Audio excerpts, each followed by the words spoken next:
Hello everyone and welcome back to Sour Cooking. Yes, we finally came up with a name for the channel. So today we are going to be trying out a new recipe again. It's going to be Salsa Verde chicken. We're going to pull the chicken and use it in burritos. But obviously if you guys want to use it for tacos or something else, that would work perfectly as well. And we're going to cook the meat in a crock pot. So starting off with the ingredients, we have one jalapeno, we have some avocado verde salsa, chicken breasts, obviously, one beer. I don't know if it matters what beer you use, and I'll tell you why in a second. And then black pepper, sea salt, and ground cumin. So as far as the directions go for this meal, I'll leave the link in the description of where I found the ingredients, but the link to the actual directions within this website is broken, so I'm kind of winging it. So this should be an interesting episode of making new recipes. So this meal is going to be pretty simple. The only prep work is cutting up the jalapeno. So the first thing we'll do is add our chicken in. I'm going to go ahead and add in 3 chicken breasts.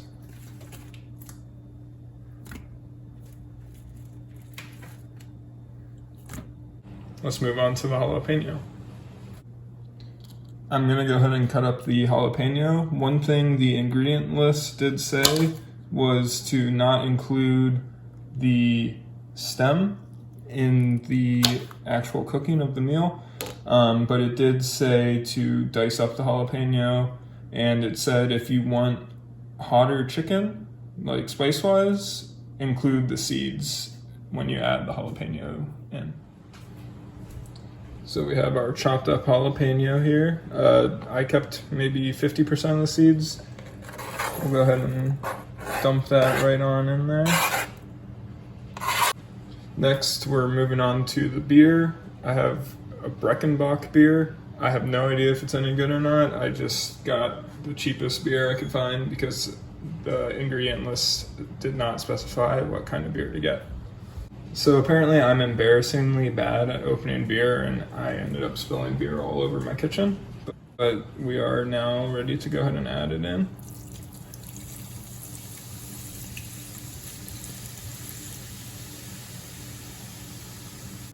And now I'm going to go ahead and add our Salsa Verde.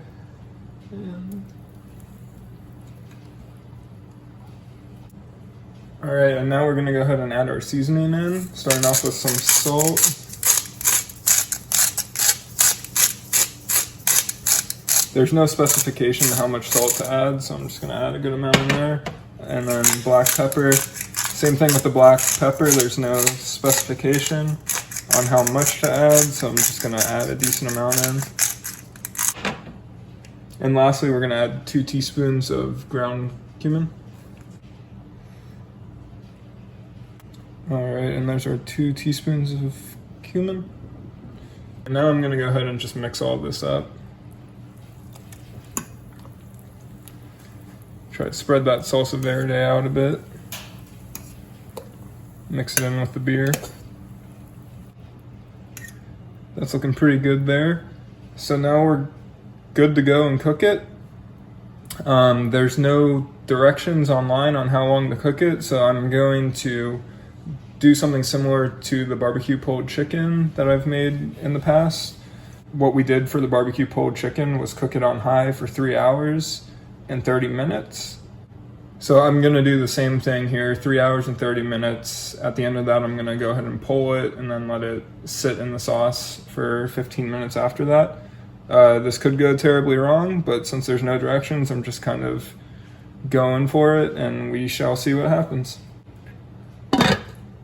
As for the dish requirement, this is it, along with the crock pot, obviously, but a very low effort meal, which is super awesome.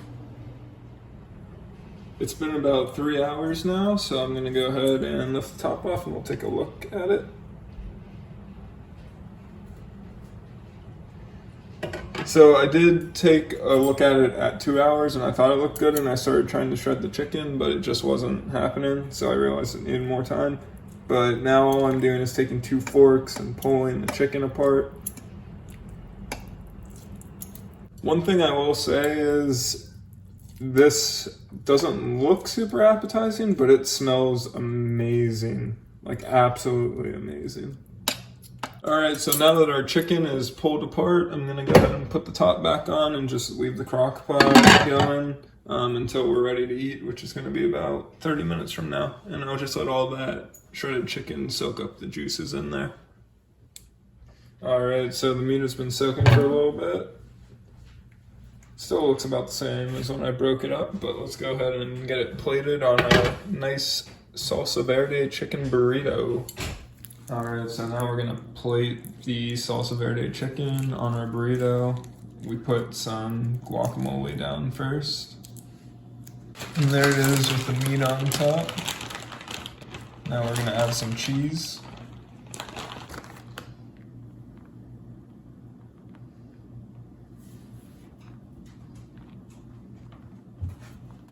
And lastly, we'll put a little bit of lettuce on top.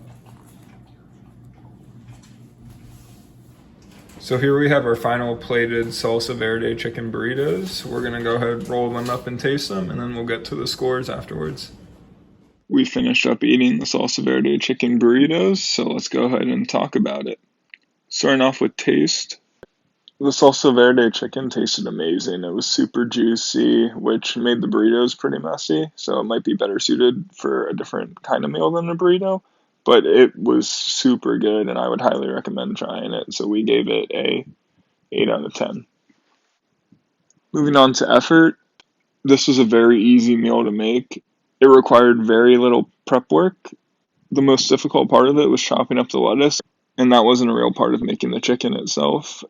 So overall, Savannah and I thought it was super easy, not a lot of dishes, 9.5 out of 10.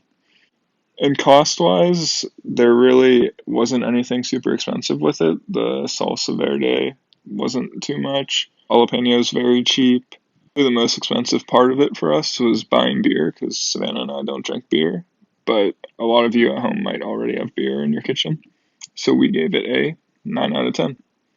So that means overall, it got a 8.83 out of 10, which is an amazing score, ranking it first out of the 4 meals we've made so far. Thank you for watching the second episode of Attempting New Recipes. This one was awesome. It tasted great, and I would highly recommend you guys making it at home. If you enjoyed and you want to see more, please subscribe and feel free to look through our old videos. Please give the video a like and comment what you want us to cook next. Thanks for watching.